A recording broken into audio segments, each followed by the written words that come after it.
주말 뉴욕 증시는 별다른 지표 발표가 없는 가운데 전일 부진했던 경제 지표가 부담을 주며 이틀 연속 내렸습니다. 다우는 57포인트 추가 하락해 1213에 끝났습니다. 지난달 연기됐던 부동산 대책이 이르면 이달 안에 발표될 것으로 보입니다. 오늘 국토해양부 장관과 건설업계 대표들이 전격 회동해 업계 의견을 수렴할 것으로 보입니다. 정부는 중소기업들이 업종별 협회, 조합 등을 통해 대기업의 단가 인상을 요구하는 집단 교섭권을 사상 처음으로 인정하는 방안을 신중하게 검토하고 있습니다. 이란 제재 논의가 가속화되면서 휘발유 가격 상승에 따른 부담도 높아지고 있습니다. 원유 수입 중단으로 휘발유 값이 최고 3,000원까지 뛸 것이란 전망이 나왔습니다. 안녕하십니까. 출발선 증시의 최일인입니다. 코스피가 지난주 금요일 나흘 만에 약세를 보였죠. 하지만 4포인트 0.2%만 내려 1775로 끝났는데요. 그날 시초가 영향을 줬었던 뉴욕 증시가 1.5%, 3대 지수가 모두 세 자릿수 이상 빠졌던 것을 감안하면, 또 아시아 증시가 일제 급락한 것을 감안하면 우리 증시는 오히려 올랐다라는 느낌마저 주고 있습니다. 우리 증시의 양호한 펀더멘털, 또 높은 밸류에이션 매력, 이런 것들이 디커플링의 원인이다라는 분석이 이어지고 있는데요. 하지만 금요일날 수급은별로 좋지가 못했었죠. 외국인, 개인, 기관, 장중에는 모두 매도했었고, 다행히도 시간의 거래에서 외국인이 조금 사줬었습니다. 1770선도 하회하면서 출발했었지만 그나마 이 정도까지 끌어올린 것은 프로그램 매수였다라는 분석도 있는데, 어쨌거나 1770선 정도가 위치한 20일 이평선은 지킨 금요일장 마감지수 다시 한번 확인해 보겠습니다. 네, 코스피는 4포인트 0.2% 빠지면서 1775 정도에서 끝이 났고, 코스닥은 불과 0.4포인트가 빠져서 그래도 480선은 유지를 했는데, 기관이 7거래일 만에 돌아선 것이 안타깝게 마이너스로 돌아선 원인이라는 분석입니다. 원달러 환율이 하루 만에 10원 이상이나 급등했었죠. 때문에 1180원대 초반까지 올라왔는데, 미국 경제지표 부진으로 인해서 안전자산 선호 현상이 급 부각됐기 때문입니다. 자, 아시아 증시 마감도 한번 볼까요? 당장 일본의 니케이가 2% 급락했습니다. 중국도 사흘째 중국 상위종합지수가 약세를 면치 못했고, 대만의 가권지수도 비슷한 폭으로 빠졌는데요. 중국에서는 긴축 정책 유지 전망이 나오면서 이것 또한 추가적인 악재였다고 보여집니다. 주말에 있었던 뉴욕 증시가 반등을 했느냐? 그렇지 못합니다. 마감지수 한번 보죠. 네, 나스닥 정도만 플러스를 유지를 했는데요. 나스닥도 막판에 저가 매수가 들어와서 겨우겨우 플러스를 낸 것입니다. 특별한 악재가 있었느냐? 그것 또한 그렇지 않은데요. 전일에 부진했던 지표가 이틀 연속 뉴욕 증시에 영향을 준 모습입니다. 경기 둔화 우려에서 쉽게 벗어나지 못하고 있는 뉴욕 증시, 주말에 있었던 이슈들 조금 더 깊게 자세히 챙겨보는 시간 갖겠습니다. 이학인 뉴욕 특파원 전화 연결합니다. 안녕하세요. 네, 안녕하십니까. 네, 뉴욕 증시가 지표 악재 때문에 계속해서 부진하군요. 네, 그렇습니다. 다우 지수가 2주 연속 하락하는 등 뉴욕 증시가 부진한 모습이 이어지고 있습니다. 지난주 마지막 거래였던 20일 다우존스 지수는 전날 종가보다 57.59포인트, 0.56% 하락한 1223.62의 거래를 마쳤습니다. S&P 500 지수 역시 3.94포인트 내린 1071.69를 기록했습니다. 나스닥 지수는 반등에 성공하면서 0.81포인트 오른 2179.76을 기록했습니다. 이날 뉴욕 시장은 특별한 악재는 없었지만 전일 발표된 부진한 지표의 충격에서 벗어나지 못하는 모습이었습니다. 지난주 목요일 미 노동부는 신규 실업수당 청구 건수가 9개월 내 최고치인 50만 건을 기록했다고 발표한 바 있습니다. 주간 단위로 다우지수는 0.9%, S&P 500 지수는 0.7% 떨어졌습니다. 나스닥 지수는 0.2% 상승했습니다. 네, 경제 지표가 크게 꺾이면서 지금 먹구름이 아주 짙게 드리워져 있는데, 이 같은 먹구름을 치워줄 또 다른 지표가 이번 주에는 있지 않을까 하고 기대를 해보게 됩니다. 아무래도 관심은 잭슨홀 심포지엄이 아닐까 싶은데, 혹시나 버냉키 의장이 추가 부양책 얘기를 꺼낼까요? 네네. 이번 주 뉴욕을 비롯한 세계 금융시장은 와이오밍주의 작은 시골 휴양지 잭슨홀을 주목하게 됩니다. 각국 중앙은행 총재와 금융시장 관계자들이 한자리에 모이는 캔사스시티 연준 주최의 연례 심포지움이 26일부터 28일까지 열립니다. 버냉키 의장의 연설은 27일 오전에 예정되어 있습니다. 지난해의 경우 버냉키 의장은 조만간 미국 경제가 회복될 것이라고 잭슨홀 심포지엄 연설에서 밝힌 바 있습니다.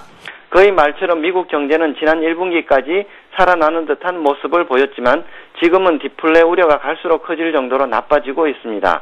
버냉키 의장의 이번 연설 제목은 경제 전망과 연준의 정책 대응으로 알려져 있습니다. 그가 미국 경제를 어떻게 전망하고 어떤 처방을 내릴지 주목되고 있습니다. 네. 자, 그렇다면 이번 주에 나올 다른 지표들은 어떤 것이 있는가 궁금한데 당장 미국의 2분기 GDP 수정치가 나오지만 눈높이가 지금 확 낮춰져 있는 그런 상황 아닙니까? 네, 그렇습니다. 이번 주에도 미국 경제를 보여주는 다양한 지표가 발표됩니다. 24일에는 전미부동산협회가 7월 기존 주택 판매 지표를 발표합니다. 지난 5월의 경우 전월에 비해 2.2%, 6월에는 5.1%가 감소했습니다. 블룸버그 통신에 따르면 7월에는 12%의 감소가 예상되고 있습니다. 25일에 발표되는 7월 신규 주택 판매도 마찬가지로 부진이 예상되고 있습니다. 세제 혜택 종료 후 미국의 주택 지표는 갈수록 악화되는 양상입니다. 역시 25일 발표되는 7월 내구재 주문은 전월 대비 2.5% 증가가 예상되고 있습니다. 26일에는 지난주 시장 하락을 촉발했던 주간 단위 신규 실업수당 청구 건수가 다시 발표됩니다. 이번에도 50만 명에 근접하거나 넘을 경우 시장에 큰 충격을 줄 것으로 우려되고 있습니다.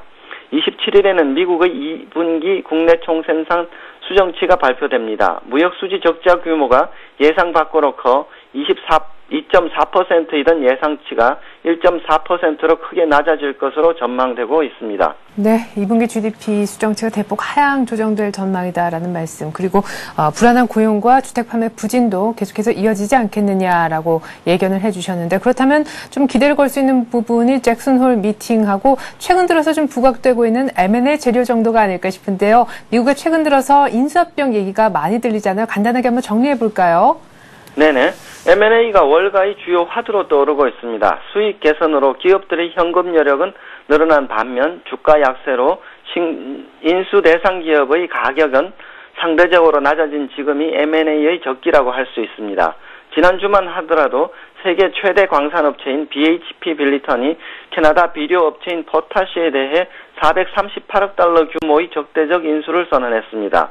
또 인텔은 메가필을 77억 달러에 사들인다고 발표했습니다. 지난주 M&A 규모는 총 898억 달러로 지난 2009년 11월 이후 가장 컸습니다. 이번 주에도 이러한 M&A 발표가 이어질 것이라는 관측입니다. 그러나 M&A에 대해서는 부정적인 평가도 나오고 있습니다. 기업들이 고용 확충이나 시설 투자를 통해 자체 성장을 꾀하기보다는 손쉽게 경쟁 기업을 인수해 몸집만 불린다는 지적입니다. 네, 그걸 보고 non-organic growth라고 하더라고요. 아무튼 비유기적 성장이 또한 조금 비판을 받고 있는 것도 같습니다. 자, 안전자산 선호 현상, 지표 부진하면 역시 조금 연동해서 생각해 볼 수 있는 것이 국제유가, 기름값인데 83달러를 채 못 찍고 계속해서 연일 하락하고 있네요. 네, 국제유가는 3주 연속 하락세를 이어갔습니다. 지난 20일 뉴욕 상업거래소에서 9월 인도분 서부 텍사스산 원유는 97센트 내린 배럴당 73.46달러의 거래를 마감했습니다. 9월 인도분 거래는 이날로 만료됐으며 가장 왕성한 거래가 이뤄진 10월 물은 1.5% 하락한 73.33달러를 기록했습니다. WTI는 지난주에 2.6%가 하락하면서 3주 연속 하락세를 보였습니다. 글로벌 경기 회복에 대한 우려가 높아지고 달러화 가치가 올라가고 있는 것이 유가 하락의 원인이라고 할 수 있습니다. 반면 금값은 안전자산 선호 현상으로 강세를 지속하고 있습니다. 20일 뉴욕 상업거래소에서 12월 물금 가격은 전날보다 온스당 6.60달러 떨어진 1228.80달러에 마감했습니다. 하지만 금값은 지난 19일 1235달러까지 치솟으면서 7주 만에 최고치를 기록한 바 있습니다. 내년에는 온스당 1400에서 1500달러까지 오를 것이란 전망까지 나오고 있는 상태입니다. 네, 금값도 조정을 받았고 미국의 10년물 국채 수익률도 역시 조정을 받긴 했지만 금값은 3주 연속 오르고 있고 미국의 10년물 금리도 지금 4주 연속 트렌드상으로 내리고 있습니다. 이렇게 해서 오늘 글로벌 증시는요, 이학인 뉴욕 특파원과 함께 해봤습니다. 잘 들었습니다. 네.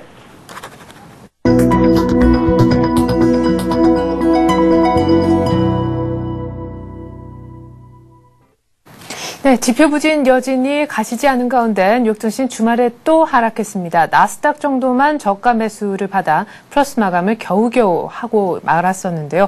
지난주 금요일 뉴욕 증시는 글쎄 뉴욕 증시 보기 전에 우리 증시는 뭐 한 4, 5포인트 정도 빠지긴 했지만 사실상 올랐다는 분석이 많습니다. 다른 주요국 증시에 비해서 하락폭이 굉장히 제한적이었기 때문인데 이 같은 디커플링이 과연 언제까지 계속될는지 오늘 그리고 이번 주 전망 들어보는 시간 갖겠습니다. 신한금융투자 영등포 지점에서 조재석 부장 나오셨습니다. 안녕하세요. 예, 안녕하십니까. 네. 자, 뉴욕 증시가 1.5% 빠졌을 때 우리 증시는 한 0.5% 정도 빠지지 않는 굉장한 체력을 보여준 금요일장이었는데 금요일장 어떻게 보셨는지 간단히 한번 들어볼까요? 예. 저희 뭐 국내 증시가 우리 증시가 좀 상대적인 선방을 하고 있습니다. 예. 근데 뭐 좀 여전히 이번 주도 좀 그런 장세는 좀 진행이 되지 않을까 이렇게 생각을 하고 있고요. 지금 이렇게 보면 해외 지표는 좀 안 좋습니다. 근데 이게 뭐 지금 어제 오늘 일이 아니고요. 네.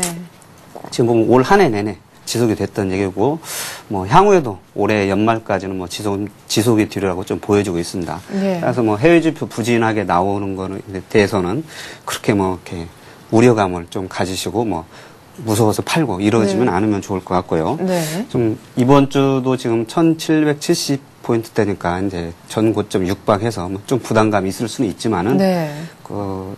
대체로 보면은 지금 3분기도 사상 최대 실적이 예상되어지고 있고요. 예. 또한 해외 경기 지표가 부진하지만은 뭐 이번 주에 또 잭슨홀 얘기도 나오고 네. 있지만은 지금 추가적인 양적 완화 정책이 기대되면서 여전히 유동성이 풍부합니다. 그러니까 유동성이 풍부하다 보니까 지금 우리 이머징 증시로 뭐 글로벌 자금에서 펀드에서 지속적으로 자금이 유입이 되고 있습니다. 그래서 네. 10주 연속 자금이 유입이 됐고요. 네. 또한 뭐 구리나 비철금속, 곡물 가격 이런 쪽들이 아직 지속적으로 상승 추세를 이렇게 거듭을 하고 있습니다. 네. 그래서 이런 쪽이 오른다는 건 위험자산 선호 현상이 여전히 지속되고 있다는 의미이기 때문에 뭐 지난주에도 말씀드렸다시피 인도라든지 대만, 그다음에 우리 국내 증시 같은 경우는 해외 투자 입장에서는 네. 여전히 매력적인 그런 투자처이기 때문에 쉽게 뭐 우리나라에서 빠져나가리라고 보지 않기 때문에 네. 여전히 우상향 추세의 마인드를 가지시고 이렇게 매매를 하시는 게 좋을 것 같습니다. 네. 뭐 지표 안 좋다, 경기 둔화 얘기는 어제 오늘 일도 아니기 때문에 지표보다는 3분기까지 좋아질 것이다 이미 나와 있는 실적 그리고 무엇보다 풍부한 유동성에 좀 기대해서 우리 증시가 지금까지 잘 버텨왔듯이 이번 주에도 잘 버티거나 혹은 추가적인 반등 정도를 모색하는 그런 한 주가 되지 않겠느냐 이렇게 얘기를 하셨습니다. 그래요. 그러면 유동성 얘기를 조금 더 들어보죠. 그러니까 수급적인 측면에서 왜 이렇게 지금 돈이 많은 건지 일단 외국인들이 사주는 부분에 대해서는 얘기를 하셨는데 최근 들어선 기관도 좀 탄탄하다는 생각도 들고요. 예. 지금 보면은 뭐 연기금이 일단은 1600 넘어갔는데도 불구하고 사주면서 네. 불을 좀 지폈다고 볼 수가 있고요. 또한 펀드 환매가 지금 1700포인트에서 지속적으로 나왔습니다. 그래서 거의 한 10조 원 가까이 나오면서 펀드 환매가 좀 감소를 했고요. 네. 또한 뭐 외국인들은 아까 말씀드린 계속 뭐 환차익 기대감으로 좀 사주고 있고요. 예. 또한 국내 증시에서 지금 잠깐 한번 차트를 보면서 말씀을 드려보도록 네네. 하겠습니다. 국내 차트를 이렇게 보고서 말씀을 드리겠는데요. 지금 국내 차트 보시면은 제가 일단 이렇게 표시를 좀 해놨는데요. 네, 저점이 높아지고 예, 있네요. 지금 작년 가을 이후부터 주가가 한 2달 정도 이렇게 좀 올라가는 추세가 진행이 된 이후로 예. 또 이렇게 빠지고 이런 추세가 지금 계속 진행이 되고 있습니다.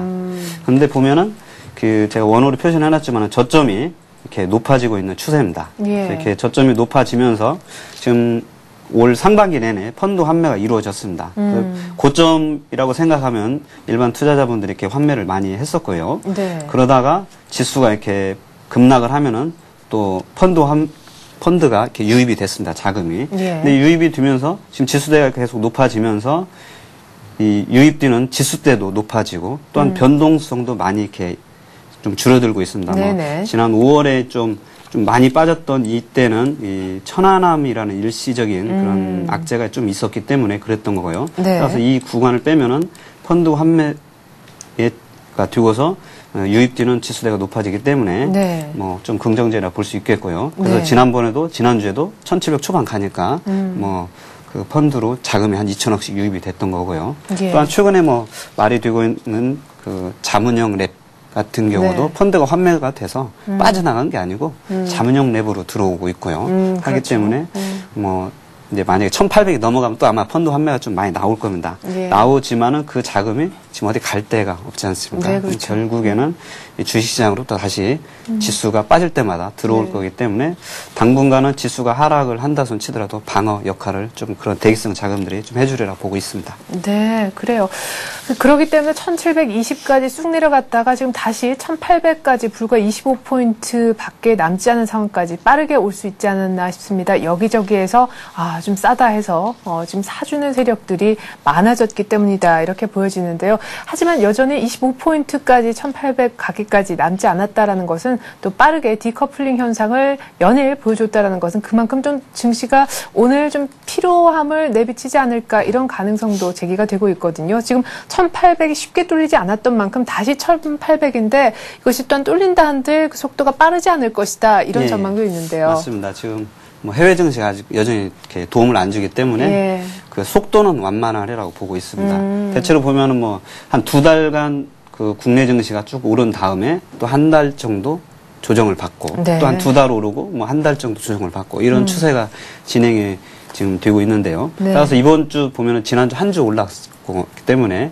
지금까지의 추세만 보면은 한 9월 중순까지는 좀 상승 추세가 좀 지속이 돼서 한 1800 중반 근처까지는 한번 도달을 하고 그 이후에 또 다시 또 조정을 좀 받을 수 있기 때문에 1800 중반이라고 하면 뭐 한 1830, 42거기 때문에 네. 지수대는 사실 큰 폭이 아닙니다. 따라서 그 속도는 조금 천천히 가리라고 보고 있기 때문에 뭐 지수의 얽매이기보다는 종목별로 대응을 좀 하시면서 그런 뭐 투자 정책 수혜주라든지 이런 네. 쪽들로 좀 관심을 가지면서 매매를 하시는 게 좋을 것 같습니다. 네.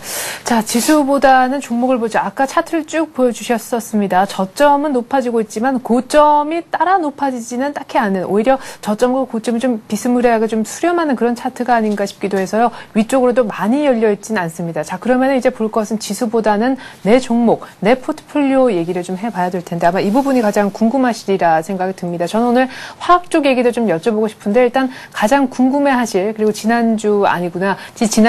IT 자동차의 일단 추세가 조금 꺾인 것으로 확인이 된다라고 네. 얘기를 하셔서 근데 스마트폰 얘기가 나오면서 또 아몰레드 이렇게 얘기 나오면서 조금은 살아나는 듯도 일부 싶어서 말이죠. 예. 보면은 같은 IT 업종에서도 보면은 지수가 조금 추세가 꺾인 거는 사실은 이제 LED 반도체가 먼저 좀 메모리 분야 반도체가 좀 꺾였었고요. 네. 그다음에 이제 삼성전기로 대표되는 LED주들이 좀 꺾였고요. 근데 보면은 스마트폰과 관련된 이제 아몰레드 관련주들은 지속적으로 좀 올라가고 있고요. 근데 아몰레드에서 보면은 이제 이게 스마트폰도 문제지만은 네. 향후에는 이제 TV 쪽까지도 예. 되지 않겠느냐. 그다음에 모니터, 뭐 TV는 한 30인치대. 네. 그다음에 이제 모니터까지도 대형화가 되리라고 보고 있고 특히 또 삼성전자나 LG그룹에서 지금 그 투자 시기를 앞당기고 있습니다. 네. 따라서 그런 아몰레드 관련주들은 뭐 계속 관심을 좀 가지셔도 좋을 것 같고요. 네. 그다음에 전기차가 이제 GM에서 한 지금 10월경에 출시가 된다고 하고 있습니다. 그러면은 전기차 관련주들이 좀 관심을 좀 끌 수가 있겠고요. 네. 거기에 뭐 LG화학에서 2차 전지 납품이 들어가기 때문에 여전히 2차 전지 관련주인 뭐 LG화학이나 SDI 많이 올라서 좀 부담스러워하지만은 네. LG화학 같은 게 여전히 뭐 추가적인 상승이 좀 기대될 수 있겠고요. 네. 또한 최근에 이제 미국에서는 오바마 대통령이 뭐 태양광 투자를 하고 네. 또 OCI가 새만금에 뭐 한 10조 원 투자를 한다고 예. 하고 있고요. 한화케미칼이 뭐 중국에서 또 태양광 업체 인수하고 네네. 이랬기 때문에 태양광 업체들도 단기적인 좀 관심을 좀 가시면 좋을 것 같고요.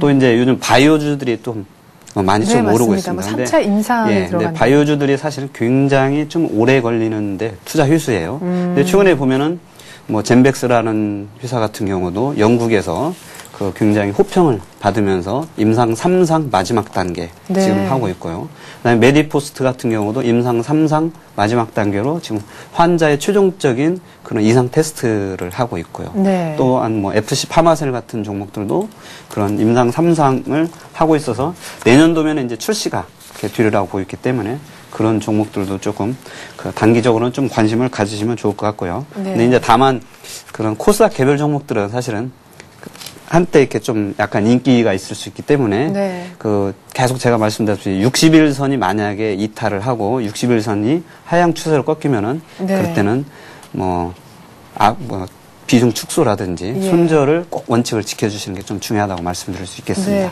자, 60일선 코스닥 특비지 종목들 매매할 땐 지켜라라고 하신 거 보면은 60일선이 수급선이잖아요. 역시 수급을 중시하시는 것 같은데 지난주에 외국인 기관 동반 산다 그래서 괜찮은 쪽이 화학, 철강, 조선, 금융 이렇게 말씀하셨는데 아까 화면 나가는 거 보니까 금융이 쏙 빠졌어요. 예. 그 얘기만 좀 해주시죠. 예. 금융주들 같은 경우는 이제 외국인들이 좀 계속 사주면 좋은데 좀 약간 들쑥날쑥하게 좀 사는 경향이 있고요. 네. 특히 이제 은행주들 매도 같은 경우는 이제 국내 부동산 PF 좀 이렇게 얘기가 나오면서 네. 좀 매도가 좀 나왔던 것 같고요. 근데 지금 가격대에서는 또 뭐 보험이나 증권 은행주들 지금 가격대에서는 또 사시면은 추가적인 뭐 한 10%대 내외의 그런 그 수익은 좀 거둘 수 있을 것 같고요. 근데 이제 지속적인 그런 우상향 추세는 워낙 그 세계 경기가 안 좋기 때문에 그거는 그 향후에 조금 더 관찰을 하셔야 될 것 같습니다. 네.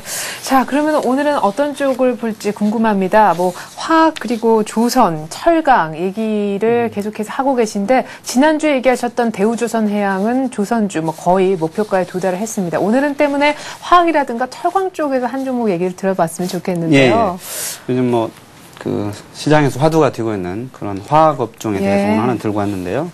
이제 뭐 화학업종의 대표주자는 이제 뭐 LG화학과 호남석유, 그다음에 최근에 이제 뭐 한화케미칼 뭐 많은데요. 예. 이제 약간 중형주라고 할 수 있는 오늘은 카프로라는 종목에 대해서 말씀을 드리겠습니다. 네. 이 카프로는 이제 국내에서는 나일론의 원료인 카프로락탐을 만드는 국내 유일의 회사입니다. 예. 그래서 향후에는 사실 나일론 많이 안 쓰기 때문에 적자를 뭐 지속을 했었습니다. 그래서 이 구조조정을 하면서 그 효성과 코오롱이 이 카프로한 회사를 양대 주주로 참여를 하면서 운영을 했고요. 네. 그러다가 이제 작년 그 금융위기 터진 이후에 세계 경기가 회복이 되면서 특히 중국하고 인도에서는 이제 그 나일론을 좀 많이 쓰기 시작을 했습니다. 네. 내수 시장을 활성화가 되면서요.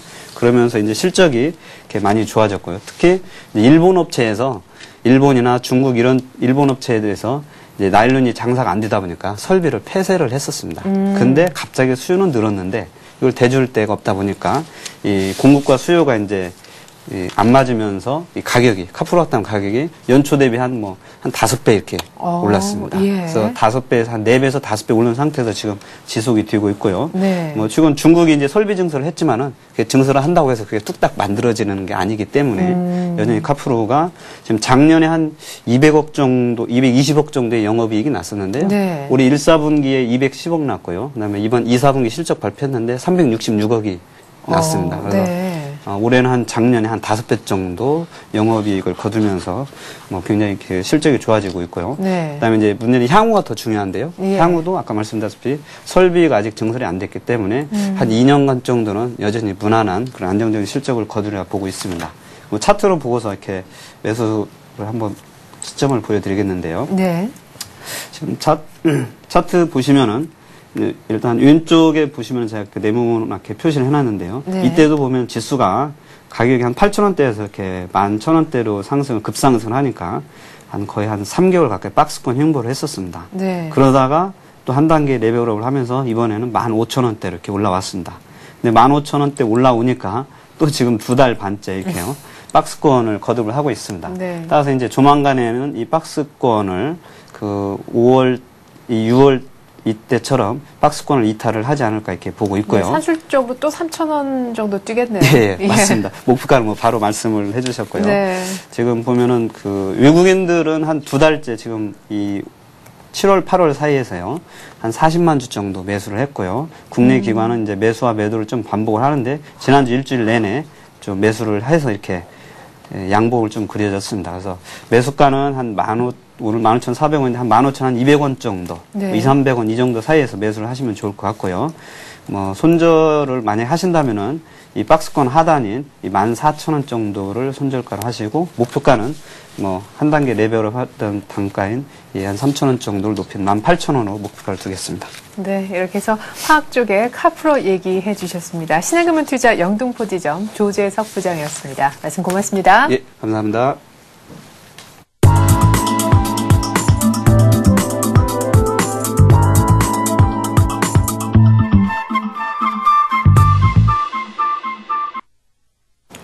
네, 지금부터는 특정 뉴스를 갖고 그 뉴스의 수혜를 볼 수 있는 종목이나 업종 얘기해보는 시간 갖도록 하겠습니다. 오늘 뉴스로 보는 투자의 맥은 신한금융투자 상암지점 최승원 과장과 함께 하겠습니다. 안녕하세요. 안녕하십니까. 네. 오랜만인데 오늘 어떤 뉴스를 얘기해볼까요? 오늘 보기 이전에요. 지난주인가요? 지지난주인가요? 언급하셨던 종목 점검부터 간단히 먼저 받아보죠. 지지난주에 관련해가지고 다시 이제 상향 돌파로서 사연을 말씀을 드렸었는데. 네, 최승원 과장님. 사연. 네, 네, 최승원 과장님. 예, 여보세요? 네, 여보세요만 지금 깔끔하게 들리고요. 말이 이렇게 중간중간 들렸다, 안 들렸다 해서요. 저희가 다시 한번 이 전화는 끊고요. 전화 연결을 한번 매끄러운 전화 통화 품질을 얻기 위해서 연결 시도를 다시 한번 해보도록 하겠습니다. 자, 오늘 뉴스로 보는 투자의 맥 제가 먼저 들은 기사로는 오늘 구리 가격 뛰는 거에 따라서 여기에 수혜를 볼 수 있는 종목을 언급하시려고 하시는 것 같습니다. 지난주에는 또 금값이 뛰는 거에 대해서 뭐 고려아연과 또 이런 종목에 대해서 얘기를 해주셨는데 금값에 이어서 오늘 구리값 상승에 주목을 하실 것 같아요. 신한금융투자 상암지점 최승원 과장 다시 한번 전화 연결하겠습니다. 최승원 과장님.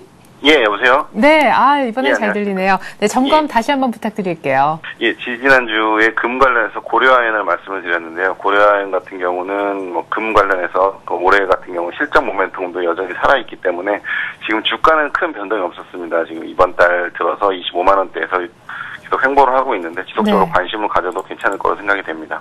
예, 그래요. 고려아연 조금만 더 한번 기다려 봤으면 좋겠습니다. 25만 원 정도에서 횡보하고 있긴 한데 지난주에 목표 가격을 지난주에 얼마까지 얘기하셨었죠? 한 28만 원 정도까지 한 10%, 10에서 15% 정도 수익률 목표로 해서 한 28만 원까지는 보유하셔도 괜찮을 거로 생각이 됩니다. 네, 그리고 오늘 얘기 들어보니까 구리 가격 뛰는 거에 대한 뉴스를 준비하셨다면서요? 예, 최근 들어서 제가 지속적으로 지금 비금속 광물 가격에 대해서 좀 관심을 가지고 있는데, 예.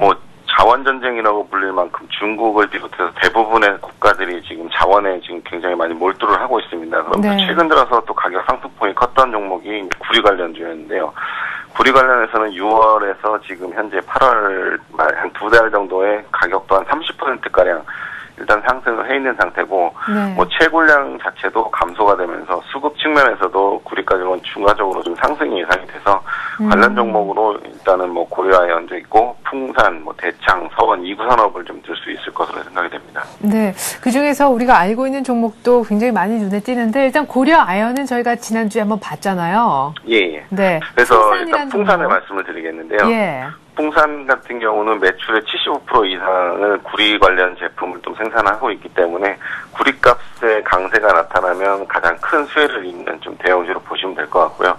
그리고 이번 달 초에 칠레에서 광산 사고가 발생을 했는데 그에 따라서 안전 규정이 좀 강화해서 제정이 됐습니다. 그래서 따라서 동 관련해서는 수급이 좀 타이트할 전망이고 중국을 중심으로 비철가격 금속의 상승세와 또 재고 축적에 대한 움직임이 나타나기 때문에 수요에 따른 공급 부족이 지속적으로 좀 나타날 거로 예상이 됩니다. 그리고 현재 가격은 35,900원으로 일단 전일 마감을 했는데 전체적인 지수 하락에 따라서 추가적으로 좀 하락은 할 수도 있는데요.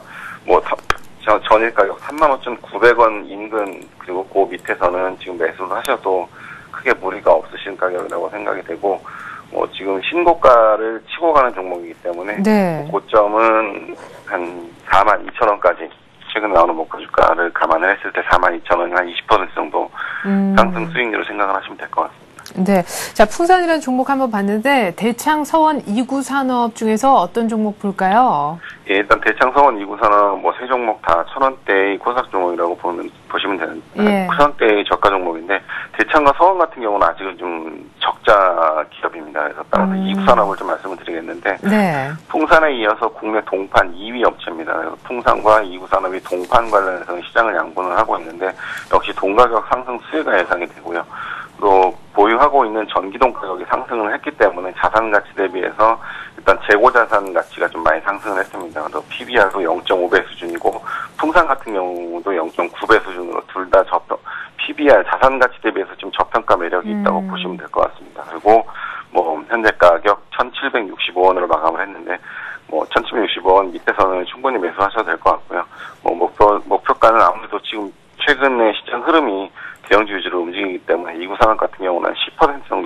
생각하시고 매수를 해보시는 것도 괜찮을 것 같습니다. 네. 자, 2구 사는 목표가는 2,000원 정도 제시를 하셨습니다. 이렇게 해서 구리값 뛰는 거에 대한 수혜주로서 굵직한 종목 풍산하고 좀 작은 종목 2구 산업 얘기를 들어봤습니다. 신한금융투자 상암지점 최송은 과장이었습니다. 전화 고맙습니다. 네, 감사합니다.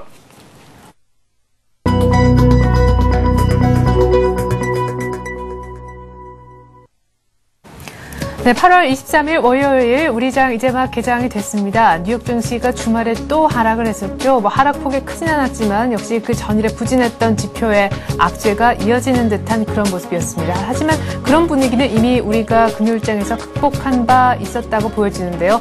상대적으로 선방했기 때문입니다. 오늘 우리 장이 또 디커플링을 보이면서 플러스로 출발할지 시초가 분석해드리겠습니다. 화면 함께 보실까요? 네, 현재 코스피가 지난주 금요일 종가 대비해서 5포인트가량 높은 1780에 출발하고 있습니다. 코스닥도 482포인트, 2포인트 정도 더 키우고 있는데요. 삼성전자도 강보와 포스코는 약간 조정을 받고 있습니다만 현대차는 아직까지 숨을 죽이고 있고요. LG화학도 최근 들어서 계속해서 신고가 내고 지난주 금요일도 오른 것에 따른 피로감을 오늘 약간은 내비치는 모양이네요. 그리고 은행주들이 은행 채권 지금 부실 채권 비율이 거의 사상 최고치 2%대 육박했다는 소식 때문에 은행주가 약세였는데요. 오늘도 일단 신한지주는 플러스를 내지 못하고 있습니다. 삼성생명도 함께 약세로 지금 약간 돌아서려는 그런 모습 보여지고 있고 현대차는 조용하지만 모비스에는 일단 매수세가 들어오고 있습니다. 중공업도 27만 4,500원 오늘 강보합으로 출발하고 있고요. 신한지주는 조금 약했지만 신한지주도 지금 강보합으로 일단 돌아섰고요. KB금융도 역시 오늘 KB금융이 1% 이상으로 탄력적인 시세를 아침부터 보여주고 있습니다. 지주회사 LG도 역시 신고가 냈던 화학 쪽에 있는 섹터들이나 혹은 흐름이 많이 좋았었던 종목들이 오늘 약간 매물 소화를 거치는 것 같습니다. LG전자도 강보합의 흐름, SK텔레콤도 오늘 그럭저럭 잘 출발하고 있습니다. 하이닉스, 기아차도 역시 나쁘지 않은 흐름을 타고 있는데요. LG 디스플레이가 오늘 1.7% 정도 고꾸라집니다. 오늘 안 좋은 리포트가 많이 나온 것 같아요. 역시 디스플레이 쪽 패널 공급 수급에 좀 불균형할 것이다. 9월달에도 이 같은 수급 악화 우려가 계속해서 제기가 됐었는데요. 오늘 아침 그 때문인지 35,000원을 하회하고 있습니다. SK에너지와 롯데쇼핑 그리고 신세계의 흐름이 좋은데 신세계가 오늘 1.4% 정도 뛰면서 롯데쇼핑에 이어서 이제 신세계가 가는 것이 아닌가 이런 생각이 듭니다. 자, 삼성물산이 오늘 당장 1.7%나 뛰고 있는 이유. 삼성 SDI도 오늘 흐름이 괜찮은데요. LG화학은 좀 조정을 받지만 SDI는 계속해서 갑니다. 오늘 삼성물산이 아마 뛰는 이유는 오늘 부동산 관련 대책이 정부로부터 좀 나오지 않을까 기대감이 불거졌고 오늘 국토해양부 장관하고 건설업체들이 회동을 갖는다라는 것에 대한 기대감이 삼성물산에 있는 것 같습니다. 국내 주요 증권사 중 한 곳이 삼성물산을 토픽으로 꼽은 것도 이유가 되겠죠. 오늘 6만 원 회복하네요. 현재 코스피는 1780이고요. 코스닥은 483포인트인데 코스닥에서 특징적인 움직임 많이 뛰는 종목들은 차바이오엔디오스텍 그리고 주성엔지니어링, SFA 정도로 보여지는데 모두 다 2% 이상 상승하고 있습니다. 네, 1780을 넘기면서 출발하네요. 뉴욕장하고 계속해서 디커플링이 이어지고 있습니다. 보다 자세한 출발 상황 분석 전문가 통해서 들어보죠. SK증권 투자전략팀에 있는 원종혁 연구원 한번 만나보겠습니다. 안녕하세요. 안녕하십니까? 네, 지난주 금요일장에서도 잘 버텼었는데 외국인들이 시간 외에서 사더니 지금도 사주고 지금 지수도 올라요. 예, 그렇습니다. 지금 플러스 7.4포인트인 1782포인트를 기록하고 있고요. 코스닥은 2.9포인트인 483포인트를 기록하고 있습니다. 주말 사이 미국 시장이 좀 하락을 했음에도 불구하고 우리 시장은 좀 강보합권에서 좀 출발하는 모습이고요. 현재 외국인은 마이너스 6억 원 정도로 특별한 방향성을 보이지 않고 기관은 플러스 40억 원 정도의 소폭 순매수를 보고 있습니다. 업종 대표 종목을 보면은 대부분 종목 시가총액 대형주들이 대부분 플러스를 기록하고 있고요. 철강이나 포스코나 현대차 일부 종목만 마이너스를 기록하고 있고 대부분 플러스를 기록하고 있습니다. 네. 자, 이렇게 코스피가 1780까지, 80 지금 한 5까지 이렇게 올라오면서 굉장히 견조하다 하는 생각이 듭니다. 오히려 개인들이 이렇게까지 빨리 오르나라는 생각인지 차익실현을 하고 있는 그런 모습 속에 외국인 기관이 사주고 있는데요. 경기 둔화 우려가 있지만 이렇게 해서 계속 누군가가 사준다면 결국 올라갈 수밖에 없는 거 아닌가 이런 생각이 들거든요. 지수의 이제 하방은 더 이상 걱정을 안 해도 되는 건지요? 예. 지수의 하방을 뭐 더 이상 걱정 안 할 필요는 없는데요. 걱정 계속 해야 되는데 네. 빠지더라도 올라오는 속도는 좀 빠르게 될 것 같아요. 저번에도 1700 초반까지 하락했지만 다시 금방 회복을 했는데요. 이러한 현상이 좀 계속될 걸로 보입니다. 시황 전망을 좀 이어서 말씀드리면요. 2, 3개월 전부터 최근까지 미국의 부진한 경제지표가 계속 나오고 있습니다. 투자자 입장에서는 좀 불안하고요. 주식시장 흐름과는 좀 다르기 때문에 좀 불안한 게 당연한데요. 하지만 이제는 투자자의 관심이 경기가 둔화되고 있다는 사실보다는 상황을 타개하기 위한 정책 대응으로 이전되는 단계도 보이고요. 금주 27일 발표되는 미국 2분기 GDP 수정치가 1.4%로 예상되고 있는데요. 속보치로 발표했던 2.4%에 비해서 약 1%포인트가 하향 조정되는 수준인데, 경기가 썩 좋지 않다라는 것을 다시 한번 확인시켜주는 거고요.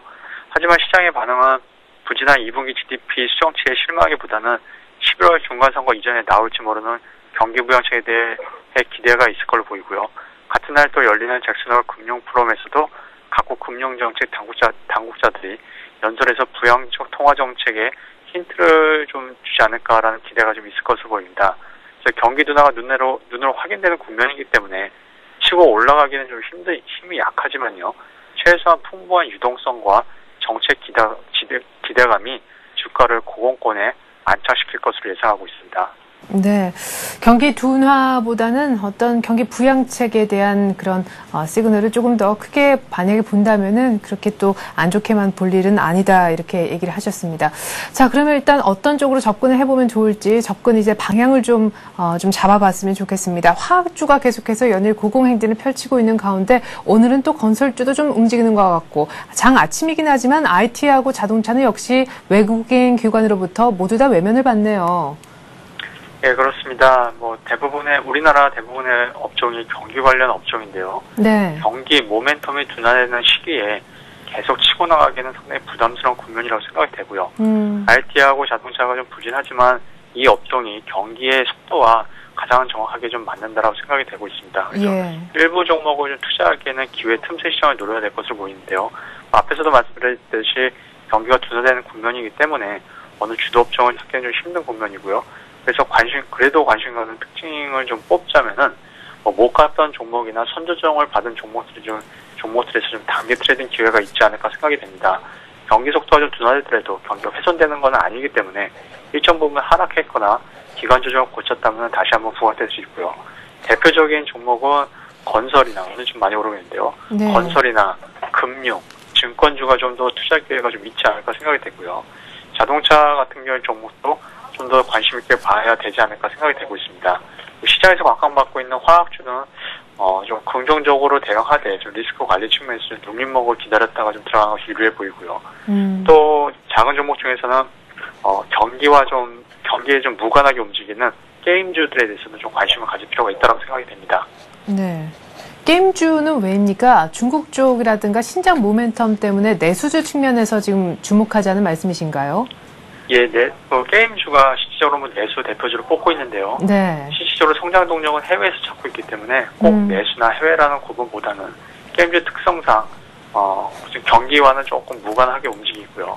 시점 모멘텀이 좋을 것으로 예상되기 때문에 좀 더 부각될 수 있을 거로 보고 있습니다. 네. 자, 그러면 오늘 아침에 가장 좀 활발하게 움직이는 건설주 중에서 토픽으로 꼽는다라면 어떤 종목을 꼽고 싶으신지요? 제가 건설 담당자는 아니기 때문에 토픽을 보기 좀 힘들지만요. 네. 가격 측면에서만 말씀드리면은 이런 공면에서는 좀 저평가 밸류에이션이 있는 대림산업이나 또 중소형주들, 그다음에 좀 그쪽이 좀 수익률면에서 활발하게 움직일 것 같고요. 네. 대형주 중에서 현대건설이 좀 M&A 재료가 있기 때문에 좀 느리지만 좀 꾸준히 좀 더 유지될 것으로 보고 있고, 삼성물산도 마찬가지고요.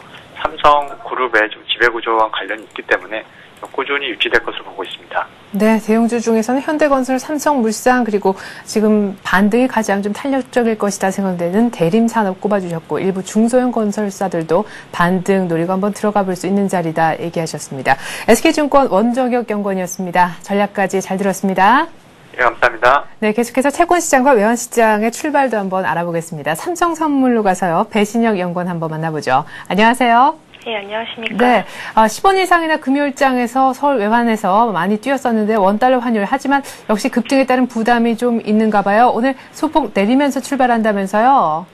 예, 밤사이 글로벌 경기 둔화에 따른 안전자산 선호 강화와 유로존 우려로 미달러는 상승하였지만 여기 환율은 보합권의 머물에 따라서 금일 달러원 환율은 전일 종가인 1183원에 개장하여서 1180원 초반 흐름 이어지고 있습니다.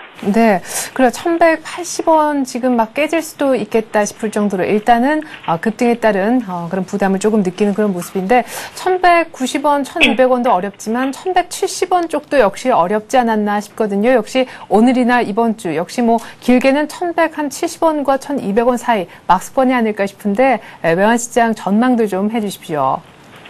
예, 미 경기 둔화 우려와 양적 완화 확대 기대에 따른 달러 캐리 트레이드 기대로 달러와의 약세 전망이 우위를 나타내고 있습니다. 하지만 미국뿐만 아니라 주요국 경기 전망도 불확실성이 큰데다가 최근 경기 추이로 볼 때 선진국들의 경기 사이클이 시차는 존재하지만 동조화를 나타내고 있고 양적 완화의 확대도 동조화가 예상되고 있습니다. 한편 유로존의 경기 우려와 향후 수년간의 국채 만기 대기 등 유로존의 잠재 악재도 달러와의 일방향적인 약세를 제한할 것으로 생각됩니다. 최근 M&A 관련 이벤트성 달러 수요 기대가 커짐에 따라서 하방 경직성을 확인하겠지만은 외국인의 채권 매수와 긍정적인 국내 펀더멘털과 매물 부담으로 방향성 설정 역시 어려워 보입니다. 미달러는 유로존의 경기 둔화 우려 부각 그리고 금주에 대기돼 있는 스페인, 포르투갈 등의 국채 발행 등으로 지지력을 얻을 것으로 판단됩니다. 한편 현대중공업의 현대오일뱅크 지분 인수 관련 수요와 석유공사의 단화 인수 제한 등도 대기 수요 기대를 키울 것으로 보이면서 금일은 장중 증시와 유로화 등락에 따라서 1180원대 등락 예상하고 있습니다. 네, 역시 1180원대 어떤 등락을 예상을 하셨습니다. 좀 조용하게 보합권으로 흘러가지 않을까 싶은데요. 이제는 채권 시장 얘기를 좀 해보죠. 외국인들이 역시 사니까 채권 가격이 지난 금요일 기준으로 3일째 강세를 이어갔었는데 금요일장 채권 시장 간단하게 좀 정리를 해봐 주시고요. 연일을 이렇게 수급 때문에 초강세를 이어나가고 있는 채권 시장이 언제쯤 부러질 것 같은지 계속해서 이런 강세가 이어질 것 같은지 전망도 좀 곁들여 주십시오. 네, 지난 금요일 채권시장은 중장기 영역을 중심으로 현물의 초강세와 국내 기관의 쇼커버링이 지속되면서 국고 10년물과 20년물이 작년 1월 말 이후 최저 수준으로 급락하였습니다. 한편 선물시장에서도 국채 선물이 3거래일 연속 급등하면서 112포인트 선에 근접하였습니다. 금주에는 7월 미 기존주택 판매와 내구재 주문 등 대외 지표가 중심이 될 것으로 보이며 최근 미 경기 지표의 부진을 감안할 때 채권 시장에는 대외 요인이 강세 모멘텀으로 작용할 전망입니다. 반면 수익률 곡선의 플래트닝으로 장단기 스프레드가 작년 1월 초 이후 최저 수준으로 급격히 축소됨에 따라서 가격 레벨 부담에 따른 기간 조정의 유도 가능성도 있어 보입니다. 금일은 장중 실시되는 국고 20년물 입찰에서 지난주 금리 반락에 따른 가격 메리트 감소가 예상되므로 금리 우호적 요인이 되지는 못할 전망입니다. 반면 수급 장세에 따른 대기 수요의 유입 기대가 높은 만큼 장중 반등 시도는 꾸준히 있을 것으로 생각됩니다. 네, 일단 기간 조정도 예상을 좀 하셨었고 장중에 반등 가능성도 열어두셨습니다. 삼성선물 리서치 팀에 있는 배신영 연구원과 함께 채권 시장과 외환 시장 출발 상황 점검해봤습니다. 고맙습니다. 네, 감사합니다.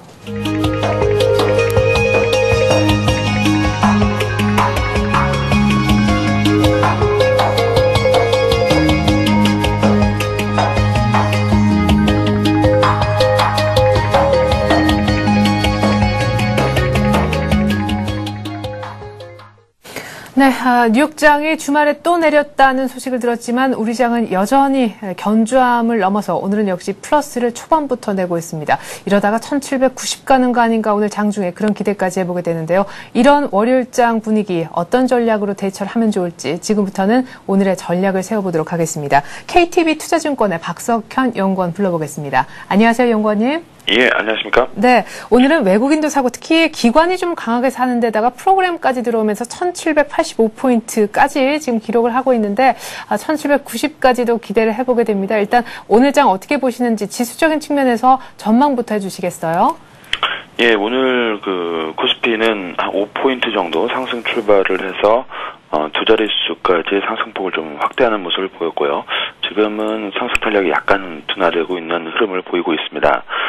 지난 주말에 미국 시장이 다소 혼조 흐름 속에서 경계감이 계속 유지되는 모습을 보였지만 한국 시장 이번 주 초반 출발은 긍정적인 출발을 하고 있다라고 볼 수 있을 것 같습니다. 미국 쪽 흐름이 그렇게 나쁘지 않았고요. 그리고 경기 둔화 우려감이 일정 부분 향후에 점진적으로 흡수될 수 있다라는 기대감에 좀 작용을 하고 있는 것 같습니다.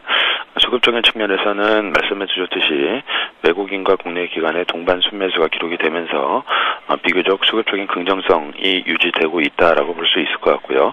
특히 최근에 상대적으로 매도 세력을 자리 잡았었던 투신권이 장 초반에 한 150억 원 정도 유가증권 시장에서 순매수를 기록을 하면서 전체 국내 기관 순매수를 주도를 하고 있는 양상입니다. 외국인들은 지금 한 160억 원 정도 유가증권 시장에서 순매수를 기록을 하고 있는데요. 일단 폭 자체는 크지는 않기 때문에 향후 추이를 좀 더 지켜봐야 된다고 보고 있습니다. 업종별 추이를 보게 되면 외국인들은 화학 제품과 그다음에 전기전자 업종에 대해서 순매수를 기록을 하고 있는 양상이고요. 국내 기관 같은 경우는 전반적으로 순매수를 기록을 하고 있는 가운데 화학업종과 건설업종에 대한 순매수를 기록을 하고 있습니다. 건설업종 같은 경우는 건설업종, 건설업황에 대한 정부 대책이 발표될 수 있다라는 기대감이 좀 작용을 하고 있는 것 같고요.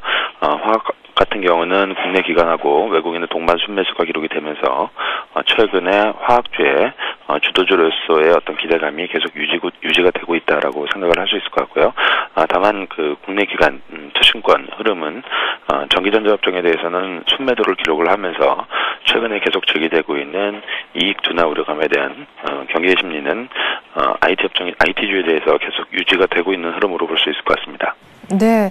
자, 그러면은 화학주 먼저 좀 여쭤봐야겠어요. 이 정도 되면은 화학주를 차기 주도주로 불러도 좋지 않나 이런 생각이 들고요. 오늘 OCI의 강세도 정말 놀랍다 하는 생각이 드는데, 이렇게 계속 신고가를 치고 나오는 종목들이 몇몇 이어지고 있는 모습이 포착되다 보니 이제 화학 쪽에서 차익 실현을 좀 해야 되는 거 아닌가 이런 목소리도 있습니다. 반대로 신고가를 내고 있는데 왜 지금 나오냐 이런 목소리도 있는 것 같고요. 화학 쪽에 지금 연을 잘 가고 있는 종목을 혹여나 들고 계신 분들에게 한 말씀 해주시죠. 예, 화학주 같은 경우는 상반기 중에도 계속 주도주 위치를 유지를 했었고요. 네. 최근까지도 계속 별다른 조정 없이 상승을 이어가고 있는 모습이고요. 따라서 일단 다소 가격에 대한 부담감이 제기될 수 있는 부분이긴 하지만 향후에 이익 전망이 꾸준히 드러날 수 있을 것으로 기대가 되는 업종이기 때문에 긍정적인 시각을 유지할 필요성은 있다라고 볼 수 있을 것 같고요. 그리고 지금 시장 흐름에 있어서 소비재 관련주의 어떤 주도주로서의 지속 여부 또는 중국 관련주의 부강 여부가 이제 대립이 되고 있는데 네. 화학주 같은 경우는 소비 관련주에도 포함이 되고 흔히 이제 시장 스타일 측면에서 분류가 되고 있는 중국 관련 업종에도 포함이 되는 주식이기 네. 때문에 교집합 부분에 위치하고 있는 업종이다라고 볼 수 있을 것 같고요. 이런 부분들이 화학주의 어떤 상대적인 강세 흐름을 뒷받침하고 있는 모습이고 네. 아직까지는 흐름 자체가 유지가 되고 있기 때문에 추가적인 어떤 수익률 확대 기회에 아직은 유지가 되고 있다라고 볼 수 있을 것 같습니다.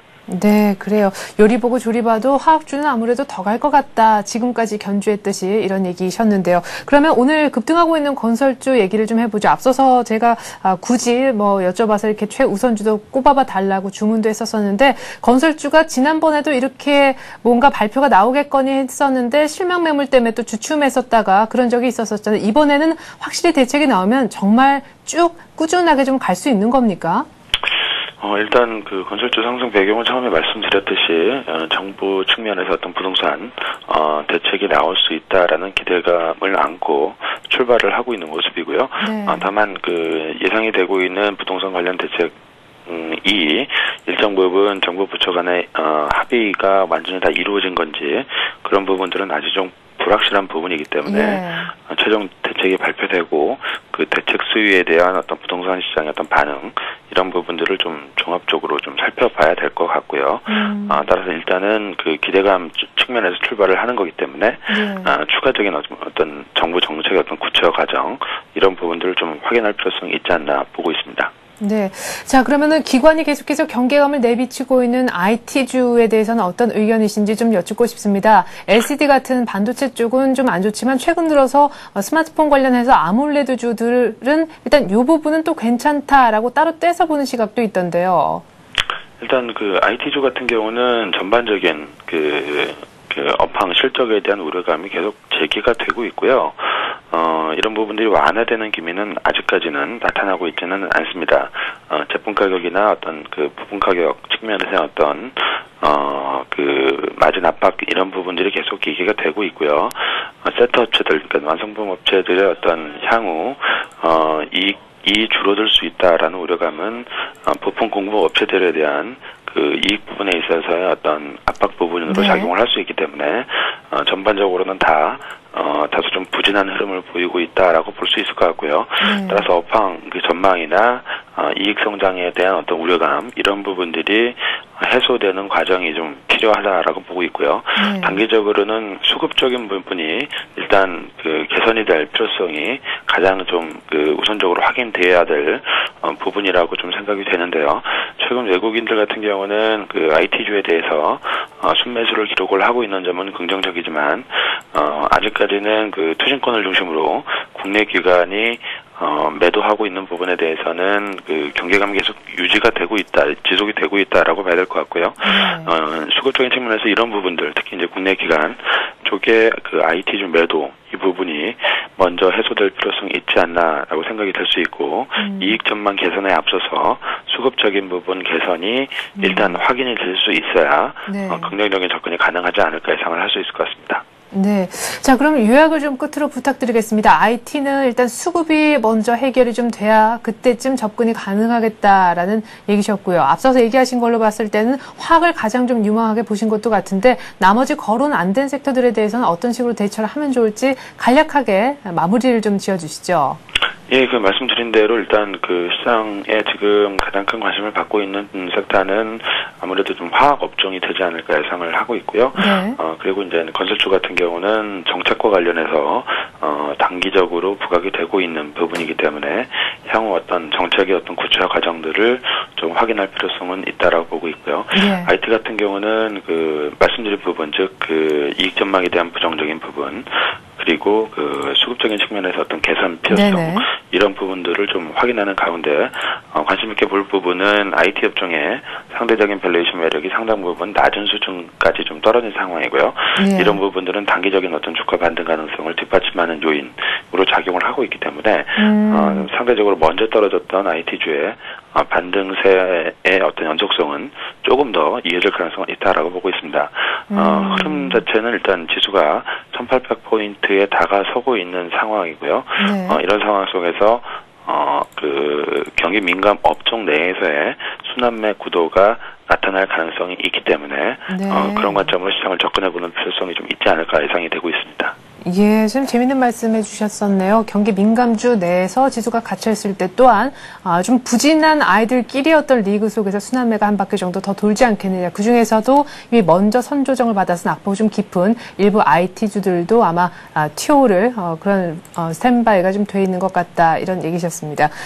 KTB 투자증권 박석현 연구원과 함께 오늘의 전략 자세하게 세워봤습니다. 뭐 분석 감사합니다. 잘 들었습니다. 예, 감사합니다. 네. 지금 현재 코스피를 보니까 1785포인트까지 왔는데요. 아까 보니까 93포인트까지도 올라갔었던 것 같습니다. 박석현 연구원님께서 짚어주셨듯이 두 자릿수 상승률, 그러니까 10한 2, 3포인트 뭐 이렇게 상승률까지 보였었다가 지금 상승폭이 약간 준 것인데요. 자, 일단 외국인이 또 강력하게 기관하고 부폭을 좀 성큼성큼 급하게 걸어오면서 맞추는 듯한 모습이 보여지고 있어요. 그리고 코스닥 쪽에서 오늘 외국인들이 또 오래간만에 조금은 강력하게 사주지 않나 하는 생각이 들고요. 때문에 코스닥도 지금 483까지 올라갔습니다. 무엇보다 개인들은 넉넉히 있는 것이 아니라 선물 쪽에서 사고 있는데요. 선물 한 3,000계약 이상 사면서 프로그램에 지금 시장 평균 베이시스가 콘텐고 1을 거의 넘긴 상황까지 치닫고 있습니다. 오늘 수급이 이래저래 받쳐주면서 기관이 먼저 트리거로 작용을 했고 외국인이 따라붙고 프로그램도 순매수 괜찮은 규모를 보여주면서 코스피가 1790선까지도 육박을 했었습니다. 잠시 후 마켓앤센 증시로 다시 돌아옵니다. 고맙습니다.